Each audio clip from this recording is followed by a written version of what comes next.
The morning Clara died started like any other day, with the steady flow of our shared routine setting the tone. I watched her from across our kitchen counter, memorizing how the early sunlight caught in her auburn hair, creating a halo that seemed to dance as she moved. Her hazel eyes sparkled with that familiar warmth as she hummed some half-remembered tune, probably another of those folk songs she loved so much. "You're staring again, Ted," she said, her lips curving into that shy smile that had first captured my heart 12 years ago in college. She adjusted her Clover pendant, the one I'd given her on our first anniversary, and it caught the light just so, sending tiny reflections across the ceiling. "Can you blame me?" I reached across the counter to brush a strand of hair from her face. "Especially today of all days. Our Grand Canyon adventure finally begins." Clara's eyes lit up at the mention of our anniversary trip. We'd been planning it for months, our first real vacation in years.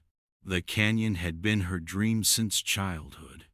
Something about wanting to stand at the edge of something vast and beautiful, to feel small in the best possible way. "I still can't believe we're actually going," she said, walking around the counter to wrap her arms around my waist. She smelled like vanilla and coffee, the scent I'd come to associate with home. "Remember when everyone in high school used to call me Clover because they said I brought good luck?" I laughed, remembering how that nickname had spread. Clara had this uncanny ability to make everything around her better, brighter, in ways I couldn't fully explain. When she tutored struggling students, their grades improved. When she volunteered at the local shelter, adoption rates went up. It wasn't really luck. It was just Clara, her unwavering kindness creating ripples of positive change wherever she went. "Well, Mrs. Lucky Clover," I said, pulling her closer, "I'd say marrying you was the luckiest day of my life." She playfully swatted my arm. "Save the sweet talk for the canyon, Mr. Miller. I need to stop by that new cafe downtown before we head out. Sarah said their croissants are to die for, and I want to grab some for the road." Something tightened in my chest then, a fleeting shadow of anxiety I couldn't explain. Maybe it was because everything felt too perfect, too precisely aligned with our dreams. I'd always had this irrational fear that happiness this complete couldn't last. "I could go get them," I offered, but Clara was already gathering her purse. "Don't be silly. You still need to pack your hiking boots, and I know for a fact you haven't done that yet." She pressed a quick kiss to my cheek. "I'll be back in 20 minutes tops. Then we can start our grand adventure."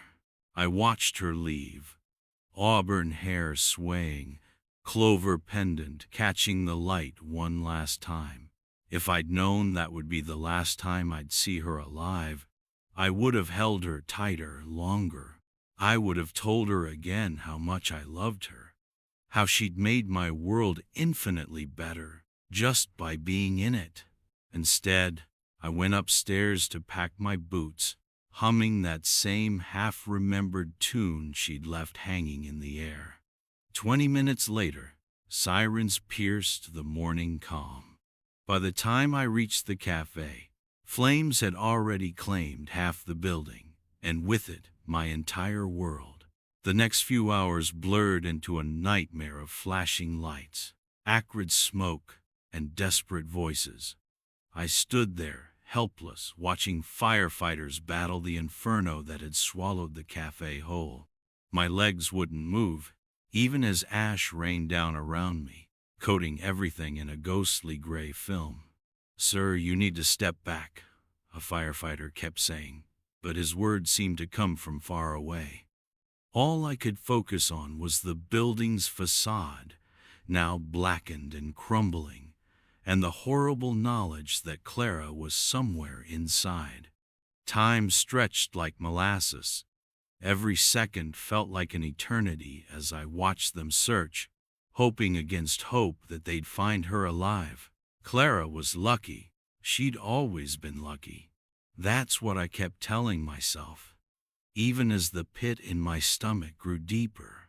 She'd walk out any minute, probably apologizing for scaring me, maybe even making some mild quip about the croissants being overcooked. But when they finally found her, there were no jokes, no apologies, no miracle stories of survival. Just the hollow sound of, "I'm sorry," echoing in my ears, and our packed bags sitting by the door at home, waiting for a trip we'd never take. The Grand Canyon tickets stayed pinned to our refrigerator for months afterward, mocking me with their cheerful promise of adventure. I couldn't bring myself to take them down, just like I couldn't bear to move Clara's clothes from our closet, or delete her number from my phone. These pieces of her life, our life together, became frozen in time, a museum of what-ifs and should-have-beens. Our friends tried to help, of course. They brought food I couldn't taste, spoke words I couldn't hear. "At least it was quick," they'd say, as if that made it any less painful. But all I could think about was how Clara had died alone, surrounded by flames instead of the vast, beautiful canyon she'd dreamed of seeing. The cruel irony that she'd been called Clover for bringing good fortune, only to have her own luck run out so tragically, wasn't lost on me. In the weeks that followed, I found myself sitting in our kitchen every morning, staring at the spot where she'd last stood. The sunlight still streamed through the window, creating that same dance of light on the counter, but now it felt empty, cold. Her half-finished cup of coffee from that morning had left a ring on the counter that I couldn't bring myself to clean. It was the last trace she'd left, and wiping it away felt like losing her all over again, as if the act itself deepened the grief. The world kept turning, of course. People expected me to move on, to rebuild, to find some kind of meaning in the senseless tragedy. But how do you rebuild when your foundation has been ripped away? How do you find meaning in a world that could take someone so full of life, so kind and loving, in such a cruel and sudden way? I retreated into my work, letting the monotony of spreadsheets and meetings numb the pain. Our home, once filled with Clara's presence, now a container for memories I couldn't face. The Clover Pendant, her signature piece that she wore every day, was never found in the wreckage. Somehow, that small detail haunted me more than anything else, as if even that final connection to her had been consumed by the flames. 5 years is a long time to perfect the art of existing without living. I'd become an expert at going through the motions, turning each day into a series of predictable checkboxes. Wake up, shower, coffee, work, home, sleep, repeat. My colleagues at the office had long since stopped inviting me to happy hours or holiday parties. Even the sympathetic smiles had faded, replaced by a quiet acceptance of my perpetual solitude. My office became my sanctuary, or maybe my prison. I was never quite sure which. The space was meticulously organized, every file in its place, every paper properly sorted. The only chaos I allowed was confined to a small corner of my desk, where I kept a single framed photo of Clara. In it, she's laughing at something off camera, her hazel eyes crinkled at the corners, that damned Clover pendant catching the light. I'd positioned the frame so that I could see it without directly looking at it, a constant peripheral reminder of everything I'd lost. The morning Chloe Carter walked into our department, I was buried in quarterly reports, finding solace in the mindless parade of numbers and graphs. The temp agency had sent us a steady stream of replacements since Janet went on maternity leave, but none had lasted more than a few weeks. Our department wasn't exactly known for its welcoming atmosphere, and I knew I was partly to blame for that. "Mr. Miller?"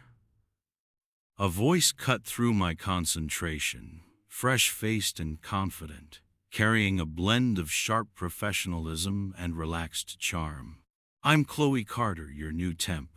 I looked up, prepared to give my usual minimal acknowledgement, but something made me pause. Maybe it was the way she stood, shoulders back, head high, radiating an almost familiar kind of optimism. Her blonde curls caught the fluorescent office light, creating a halo effect that sent an uncomfortable pang through my chest. "Ted," I corrected automatically, surprising myself. "Everyone here calls me Ted," Chloe smiled, and for a moment, the stale office air seemed to shift. "Ted it is then. I promise I'm a quick learner, and I'm really excited to join the team." There was something about her enthusiasm that should have been grating but wasn't. Instead, it felt as though a comforting gust had disturbed the stillness of years-old dust. I caught myself almost wanting to smile back, then felt the immediate flood of guilt that always accompanied such moments of forgetting. "Janet's files are in the second drawer," I said, retreating behind my professional facade. "Start by familiarizing yourself with our filing system." I turned back to my reports, a clear dismissal, but I could still feel her presence, bright and insistent as sunlight. Throughout that first week, I found myself increasingly aware of Chloe's presence in the office.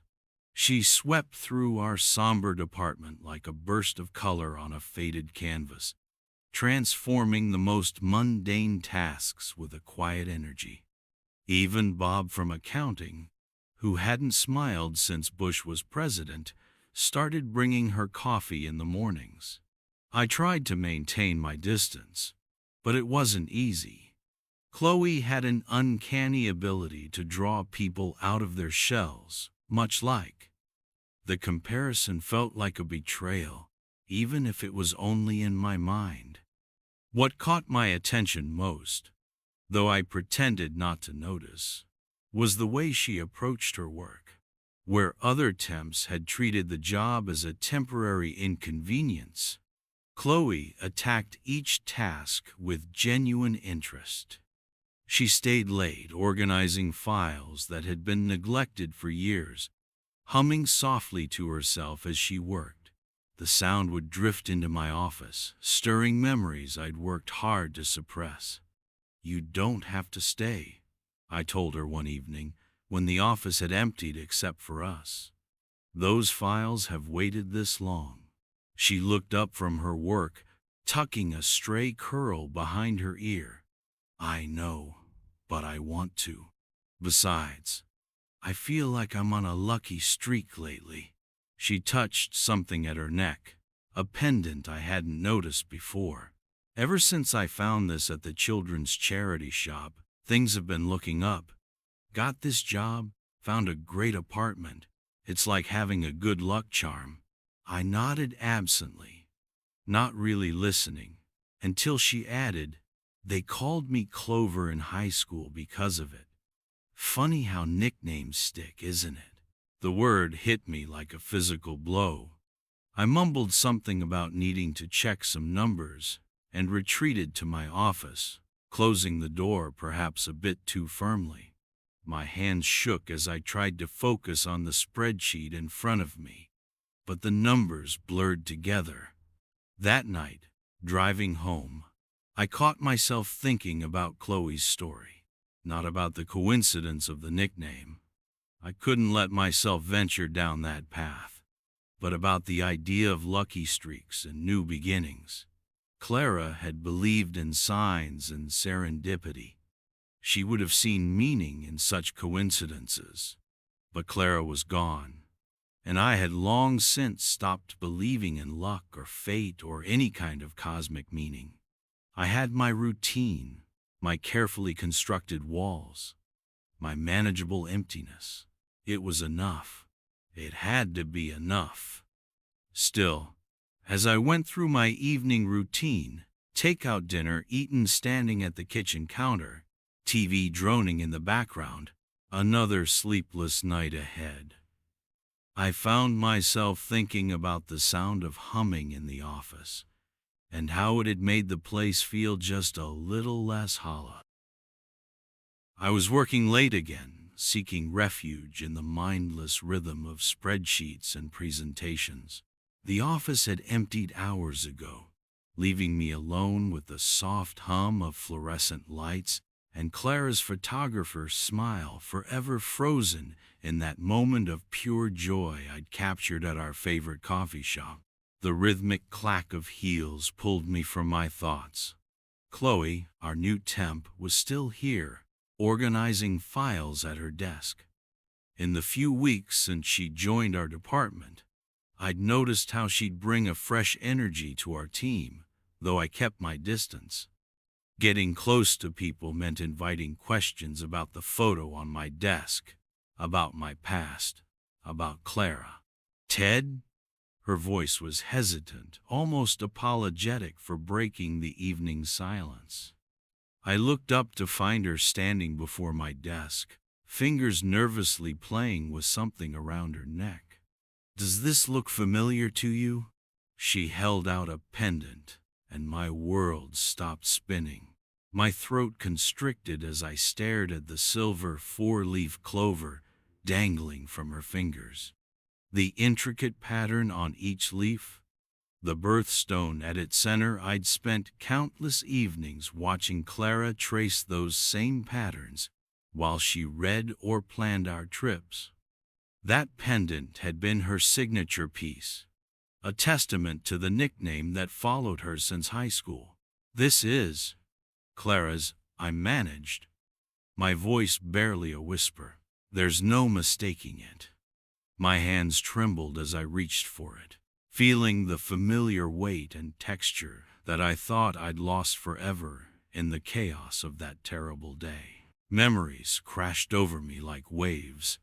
Clara twirling the pendant between her fingers during our first date, the way it caught the sunlight on our wedding day, how she'd clutch it whenever she was deep in thought.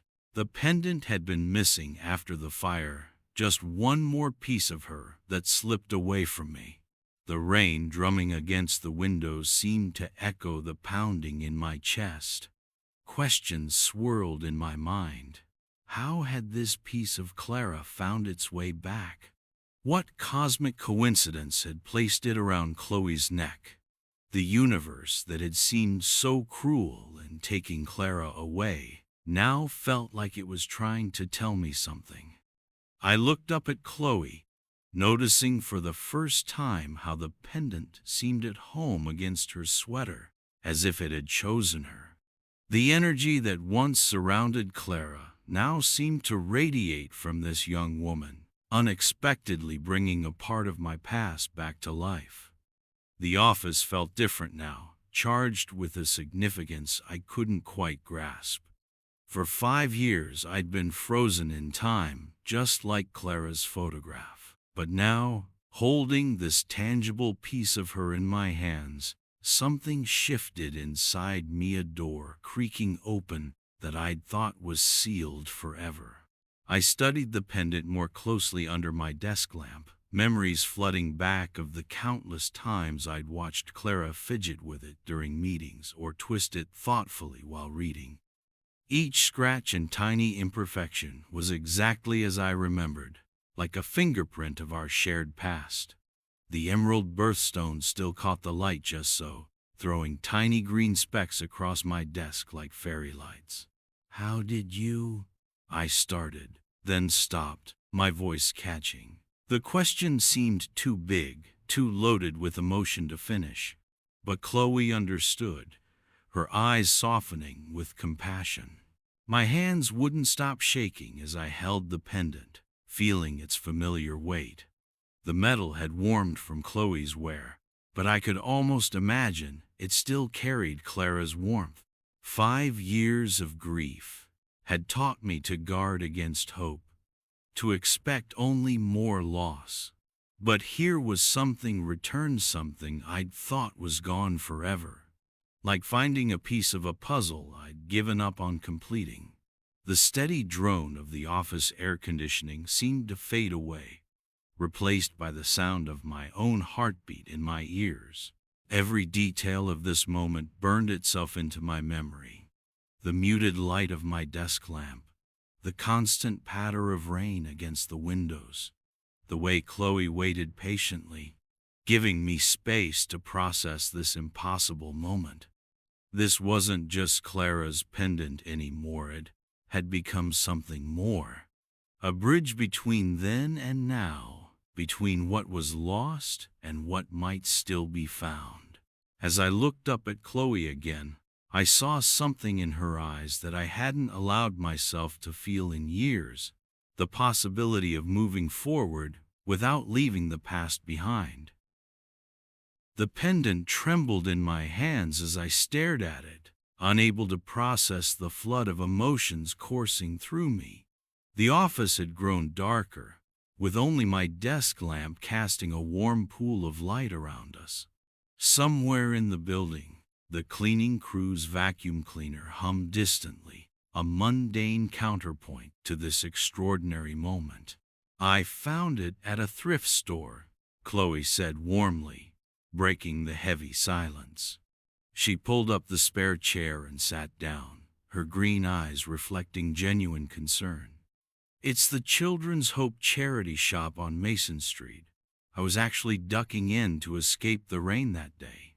My fingers traced the familiar patterns on each silver leaf, remembering how Clara used to do the same when she was lost in thought. The emerald birthstone caught the lamplight, throwing tiny green reflections across my desk calendar. 6 years of memories crystallized in this small piece of jewelry.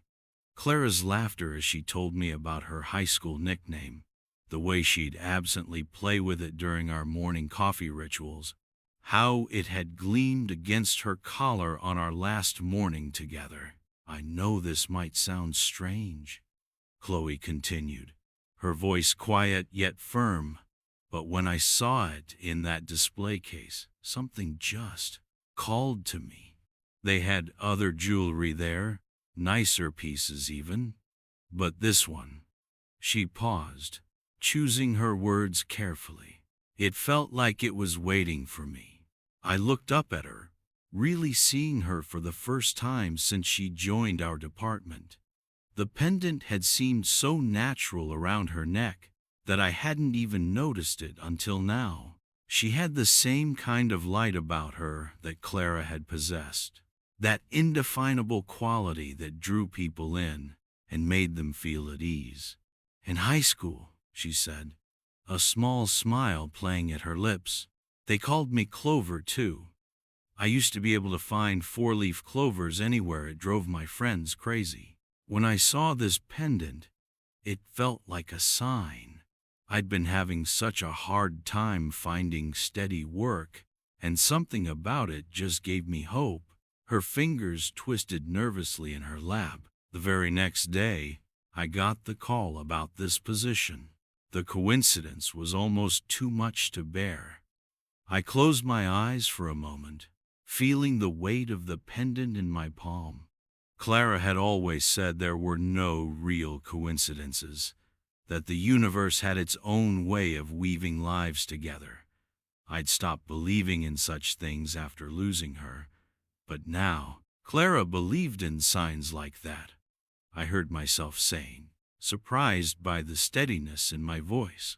She used to say that coincidences were just the universe's way of being subtle. The words felt strange in my mouth. I hadn't spoken about Clara's beliefs to anyone in years. Chloe leaned forward slightly, her expression turning more compassionate. "Tell me about her?" It wasn't a demand, but an invitation, offered with such genuine care that I found myself wanting to accept it. She got her nickname the same way, I said, managing a small smile. Found a four-leaf clover on her first day of high school. After that, people started calling her their good luck charm. My thumb brushed over the pendant's surface, feeling each tiny scratch and imperfection. This pendant was a gift from her parents on graduation day. She wore it every day after that, said it reminded her that good fortune wasn't just about luck, it was about keeping your eyes open to life's little miracles. The office had grown quieter. The vacuum cleaner's distant hum finally ceased. Outside, the city lights sparkled through the rain-streaked windows, creating patterns that danced across my desk.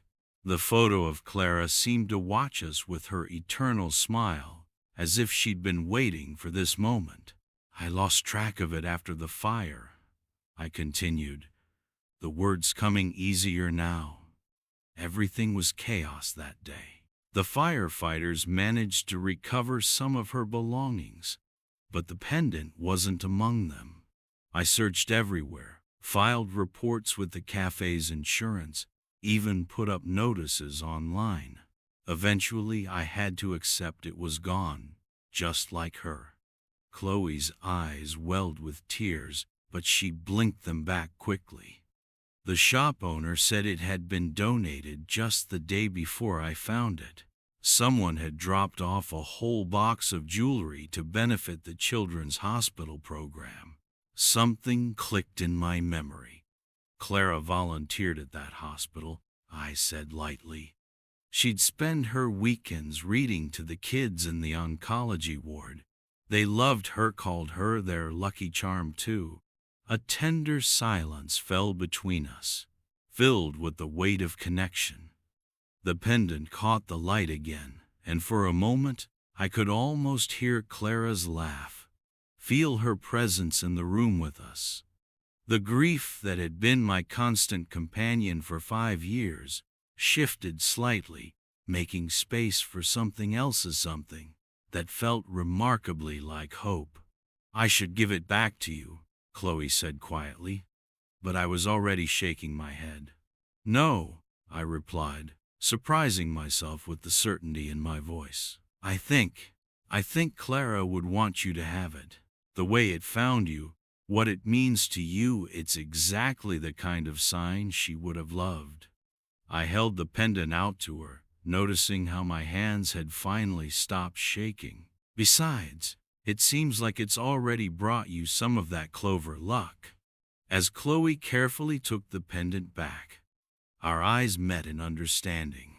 In that moment, I felt something I hadn't experienced since losing Clara, a sense that maybe the universe wasn't finished with my story yet, that there might still be chapters waiting to be written. The rain had stopped outside, leaving the windows streaked with trails that caught the city lights like strings of stars. As Chloe fastened the pendant back around her neck, I found myself thinking about what Clara always said about life's little miracles. Maybe she'd been right all along, you just had to keep your eyes open to see them. I turned the pendant over in my hands one last time before returning it to Chloe. And that's when I noticed thempany numbers etched into the silver backing, almost worn away by years of wear. My heart stopped as recognition flickered through my mind. Those weren't just random scratches. They formed a sequence I'd seen Clara input countless times on her laptop. My hands trembled as I reached for my briefcase, nearly knocking over my coffee mug in my haste. Would you mind staying a bit longer? I asked Chloe, trying to keep my voice steady. She nodded, her eyes curious but patient, as I pulled out Clara's old laptop, the one I couldn't bear to get rid of, but hadn't opened in years. The machine hummed to life, its startup sound eerily loud in the quiet office. Dust had settled into the keyboard, and I found myself gently brushing it away, as if clearing away the years of neglect. The screen's glow illuminated our faces with a pale blue light, making the rain-streaked windows behind us look like dark curtains of silk. Clara kept a digital diary, I explained, my fingers hovering over the keyboard. She always had this specific password for it, but I never knew what it was. She'd say it was her special sequence, that when the time was right, I'd understand. The numbers from the pendant burned in my memory as I carefully typed them in. 21409. The cursor blinked expectantly, and for a moment I hesitated. Opening this diary felt like stepping through a door I'd kept firmly shut for 5 years, afraid of what memories might come rushing out. Chloe's presence beside me was steady, grounding. She didn't speak, but I could feel her quiet support as I hit the enter key. The screen flickered, and suddenly, Clara's world opened before me. The diary program loaded, revealing a list of entries spanning our years together. Each one was titled with a simple date and a brief phrase: Market Day Adventures, Sunday Morning Coffee Thoughts, Dreams of Canyon Skies. My cursor hovered over the first entry, dated just weeks before the fire. Clara's words filled the screen, her voice so clear in my mind I could almost hear her speaking them. Dear Diary, and maybe someday, Dear Ted, because, let's be honest, you'll probably find this eventually, my love. The air left my lungs in a shaky exhale. Beside me, I heard Chloe's shallow breath, but she remained silent, giving me space to absorb this unexpected gift from the past. Outside, the city lights blurred through my tears, transforming into luminous starbursts that mirrored the dull ache in my chest. My eyes traced over Clara's words, each sentence bringing her voice more clearly into focus. Today was one of those perfectly ordinary days that feel extraordinary. Ted made his famous burnt pancakes this morning. He tries so hard. Bless him. And we spent an hour just talking about nothing and everything. He doesn't realize how his eyes crinkle when he laughs, or how he absently runs his hand through his hair when he's deep in thought. These are the moments I treasure most, the small, quiet ones that make up the fabric of our life together. I scrolled through more entries, each one a snapshot of our shared life. There were mundane grocery lists transformed by her commentary. Bought Ted's favorite cereal again. He claims it's for the fiber, but I know he's just after the marshmallows. How did I fall in love with such a child at heart? And why does it make me love him even more? Some entries were pure Clara, capturing her essence in ways that made my heart physically ache. Found another 4-leaf clover today. That makes 3 this week. Ted says I have a superpower, but really, it's just about paying attention to the little details. Life scatters luck everywhere, you just have to slow down enough to notice it. Then, I found an entry about our planned Grand Canyon trip, dated just days before the fire. I can't wait to see Ted's face when we finally stand at the rim together. He thinks I don't notice how he's been secretly reading up on geology, probably planning to impress me with random facts about rock formations. My beautiful, earnest man. Every day, I wake up grateful that of all the people in the world, I get to love him. The tears were flowing freely now, but they didn't carry the usual weight of grief. Instead, they felt cleansing, like rain washing away years of dust from a window. Chloe had produced a tissue from somewhere and quietly placed it beside my hand. At the end of each entry, Clara had written a small note of gratitude. Thank you for today, my love. Thank you for making me laugh. Thank you for being you. These weren't just diary entries, they were love letters, scattered through time like breadcrumbs, leading me back to the joy we'd shared. The final entry was dated the morning of the fire. Packing for the canyon today. Ted's trying to pretend he's not excited, but I caught him practicing his casual geology facts in the shower this morning.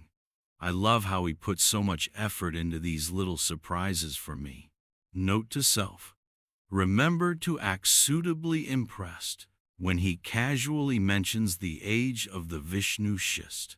Then, at the bottom, thank you, Ted, for giving me a life filled with so much love that it spills over into these pages. Every day with you feels like finding that first four-leaf clover, rare and precious, and meant just for me. The office had grown darker, but I barely noticed. The screen's glow illuminated tears on Chloe's cheeks too, though she quickly wiped them away when she caught me looking. The rain had stopped outside, leaving the windows streaked with trails that caught the city lights like strings of stars. For the first time in 5 years, I felt something shift inside me, like a door long rusted shut had finally begun to open. Clara's words had built a bridge between then and now, between the man I was with her and the man I'd become without her. The love in these pages hadn't died in that fire. It had been here all along, waiting for me to be ready to find it again. Thank you, I said to Chloe, my voice rough with emotion, for bringing her back to me like this. She smiled gently, touching the pendant at her throat. Maybe she was never really gone, she said gracefully. Maybe she just needed you to be ready to see the signs again. As I closed the laptop, I realized I was smiling to a real smile, one that reached all the way to my heart. The grief was still there, but it had changed shape, making room for something new. Gratitude for what I'd had, and maybe, just maybe, hope for what might still be ahead. I watched as Chloe's fingers traced the delicate edges of Clara's pendant, the metal warm against her skin. Her eyes, usually distant and guarded, held a different kind of sadness, now one tinged with acceptance, maybe even hope. The office around us seemed to fade away, leaving just this moment suspended in time. I should give this back to you, she said, her voice barely above a whisper. The pendant felt heavier now, weighted with memories she never knew it carried. Each groove and curve told a story of Clara's life, of the love she shared with me, of dreams left unfulfilled. But I shook my head, a faint smile playing on my lips, making the lines around my eyes seem less sharp. Clara always believed everything happened for a reason, I said, my voice thick with emotion. Even in the darkest times she'd find meaning, find hope. I paused, swallowing hard. When you walked in wearing that pendant, I thought I was seeing things. But now I understand. Chloe's heart seemed to pound against her ribs as my words sank in. The coincidence of it all, her nickname, finding the pendant, landing this job, suddenly felt less like chance and more like something else entirely. Her fingertips brushed against the cool metal of the clover charm, remembering how drawn she'd felt to it in that thrift store. You know, I continued, leaning back in my chair, Clara would spend hours in that children's charity shop. She'd volunteer there on weekends, organizing donations, helping families find what they needed. My eyes grew distant, lost in memory. She always said those little coincidences in life were actually invisible threads connecting people. A lump formed in Chloe's throat. Ted, I don't know if I can. Keep it, I interrupted gently, my voice firm but kind. Clara led you to it. I believe that now.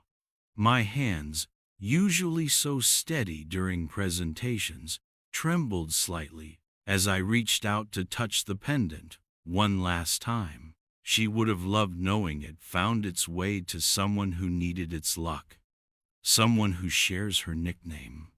The weight of my words settled over Chloe like a blanket. This wasn't just jewelry anymore, it was a bridge between past and present, between loss and hope, between two people nicknamed Clover, whose paths mysteriously crossed. I saw tears prickling at the corners of her eyes, overwhelmed by the responsibility and honor of carrying this piece of Clara's legacy. The late afternoon sunlight streamed through my office windows, casting long shadows across my desk. My eyes caught Clara's photo, her smile as radiant as ever. Something had shifted inside me as I looked at it, a gentle acceptance I hadn't felt in years. You know, Chloe whispered, I've always believed that objects can carry energy, memories, like they absorb bits of the people who love them. Her fingers stroked the pendant surface. When I found this, it felt special, like it was waiting for me. She paused. Now I understand why. I nodded slowly, feeling tears threaten to spill. Clara used to say something similar. She believed in the power of meaningful objects, not just as things, but as vessels of love and memory. I took a deep breath, memories washing over me like waves. When I lost her, I thought I needed to hold on to everything physically connected to her. But maybe some things are meant to find new paths, new meanings. The office had grown quiet, most of my colleagues having left for the day. In this stillness, the moment felt sacred, like witnessing something meant to be. I watched as Chloe touched the pendant again, her expression full of understanding. I'll treasure it, she promised, her voice steady despite the emotion I could see in her eyes. And I'll remember the story, both stories, Clara's and mine. The words might seem simple, but they carried the weight of everything we'd shared in this moment. I rose from my chair, straightening my shoulders. For the first time in years, the burden of grief felt lighter. That's exactly what Clara would have wanted, I said slowly. She always believed that joy was meant to be passed on, that love could find new ways to grow. As Chloe gathered her things to leave, I caught sight of her reflection in the window, the pendant gleaming at her throat, catching the last rays of sunset.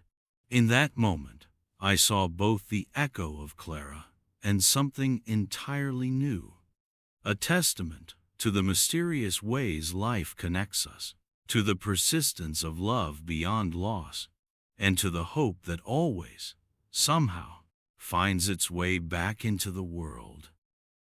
The Grand Canyon stretches before me, a masterpiece painted in layers of rust and gold.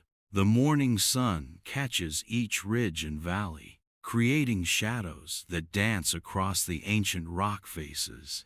I grip the wooden railing at the viewpoint, feeling the smooth texture worn by countless other visitors who've stood here in awe. Beside me, Chloe stands quietly, her presence gentle and understanding. The wind catches her blonde curls, and my mind drifts to all those evenings Clara and I spent planning this very moment. She would have loved this, I say, breaking our reverent silence. The words come easier than I expected, warm with memory rather than heavy with loss. Clara always said nature was God's way of reminding us how small our problems really are. Chloe touches the Clover pendant at her throat. Tell me about the trip you planned with her, she says softly. and I'm grateful for her invitation to share these memories. My eyes scan the horizon, taking in the vast expanse before us. We had it all mapped out. I begin, feeling a smile form.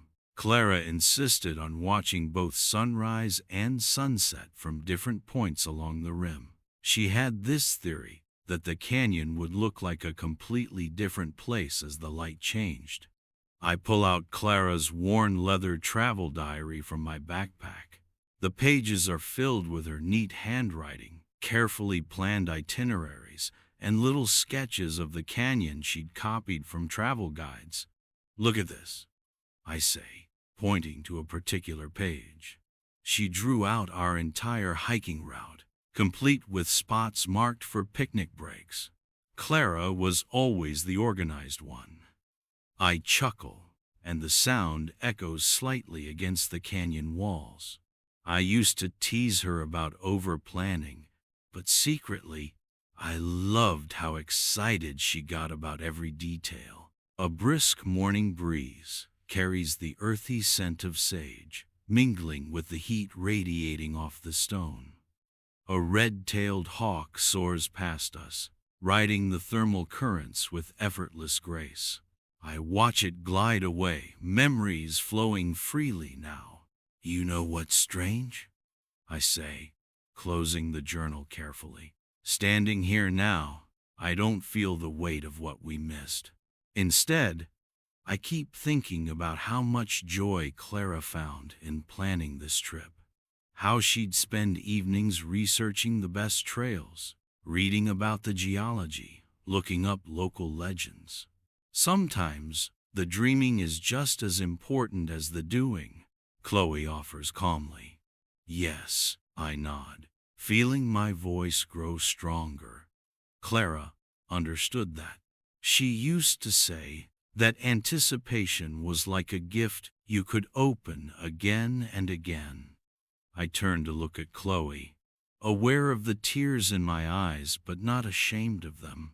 She'd spent hours telling me about the different rock layers, how each one represents millions of years of Earth's history. "Just think," she'd say, "all those stories written in stone." We begin walking along the rim trail, my feet crunching on the red dirt path. The stories come easier now, flowing like a river finding its natural course. I tell Chloe about Clara's passion for photography, how she'd planned to document every sunrise and sunset, about our shared dream of sleeping under the stars at least one night, despite my mild fear of scorpions that always made her laugh. She had this infectious laugh, I say, pausing to watch a group of swallows dive and swoop through the canyon air. It would start as a giggle and build until her whole body shook with it. You couldn't help but laugh along. The afternoon light shifts, painting the canyon walls in deeper shades of orange and purple. We find a quiet spot away from the main viewpoints, where I spread out a simple picnic, another part of Clara's original plan. As we share sandwiches and fruit, I feel her presence in every memory I share. Clara loved picnics, I say, carefully arranging the food on a red checkered cloth, same pattern she always chose. She said food always tasted better outdoors. Even when it rained, she'd insist on having our picnic on the living room floor, pretending we were in some exotic location. The breeze brushes past me, carrying the wren's cry, both soft and sorrowful, echoing through the canyon walls. Its descending notes like liquid silver in the air. I close my eyes, listening. Everything here feels more intense, doesn't it? The colors, the sounds, even the silence. It's like standing on the edge of the world. Chloe agrees quietly, and I understand why Clara was so drawn to sharing this place with me. As the sun begins its descent, the canyon transforms. Shadows deepen, and the rock layers glow with an inner fire. Standing at the railing again, I feel a deep peace settle over me. Clara would have taken 1,000 photos by now, I say, feeling fondness rather than grief. She'd be running from point to point, trying to capture every nuance of light. I watch as the last rays of sun paint the sky in brilliant shades of pink and gold, casting long shadows across the ancient landscape. Clara's laughter seems to echo in the canyon breeze, not as a ghost of the past, but as a celebration of life and love that transcends time, much like the eternal rocks beneath our feet. Thank you, I say to Chloe, turning to meet her eyes, for helping me make this journey, for listening, for understanding. The words carry years of unspoken grief, finally finding release in this magnificent setting. The canyon darkens around us, but the first stars are beginning to appear, bright and clear in the desert sky. Just as Clara had planned, we're here to witness both endings and beginnings, to feel small against the vastness of time and space, yet more complete in our shared humanity. I lean against the weathered stone wall, watching the sun paint its masterpiece across the canyon's vast canvas. The setting sun transforms the towering cliffs into flames of orange and crimson, each layer of rock telling its own ancient story. Beside me, Chloe stands in quiet contemplation, her silhouette subtle against the deepening sky. The clover pendant at her throat catches the last golden rays, sending tiny prisms dancing across her hands. I notice and smile, a sense of comfort washing over me, something I haven't felt in years. You know, I say, my voice barely above a whisper. Clara used to say that sunsets were nature's way of proving that endings can be beautiful. I pause, running my hand along the rough stone of the wall. I never truly understood what she meant until now. The canyon stretches endlessly before us, its depths already filling with purple shadows, while the rim still glows with dying light. A cool breeze carries the sweet scent of desert sage, and somewhere in the distance, a canyon wren calls out its falling melody. Standing here, I continue, watching the day end over something so vast and eternal. It puts things in perspective, doesn't it? My eyes scan the horizon, where bands of pink and gold streak across the darkening blue. Clara's love was like this canyon, deeper than I could fathom, carved by time and patience, beautiful in ways that changed with every passing moment. Chloe touches the pendant gently. The canyon's still here, she says mildly, even when the sun sets, even in darkness, just like her love. I nod, feeling tears gather in my eyes. That's exactly what she would have said. I turned to face Chloe fully, allowing myself to be vulnerable. You know, I spent years trying to hold on to every memory of Clara so tightly, afraid that letting go meant losing her. But being here, seeing this, I gesture at the majestic expanse before us. I realize you can honor something without clutching it. The sky deepens to indigo, and the first stars begin to appear, diamond bright in the clear desert air. The canyon below us has transformed into a sea of shadows, mysterious and profound. It's a reminder that beauty exists in many forms, that change doesn't diminish what came before. When Clara died, I continue, my voice steady now. I thought I'd never feel connected to anyone again. I built walls around her memory, turned it into a fortress. I pause, watching as a shooting star streaks across the darkening sky. But life has its own way of creating bridges, doesn't it? I understand now that this connection with Chloe built on chance, coincidence, And perhaps something more has become something I never expected. Not a replacement for what was lost, but a new kind of healing, a different way forward. The pendant seems to catch starlight now, and I reach out to briefly touch it, a gesture of acceptance and gratitude. Clara would have loved this moment, I say, feeling peace rather than pain. She always believed in the power of new beginnings and the way life surprises us with unexpected gifts. As the last threads of sunlight unraveled, twilight enveloped us in a serene embrace. Stars multiply above us, their eternal light reflecting the timeless nature of love and memory.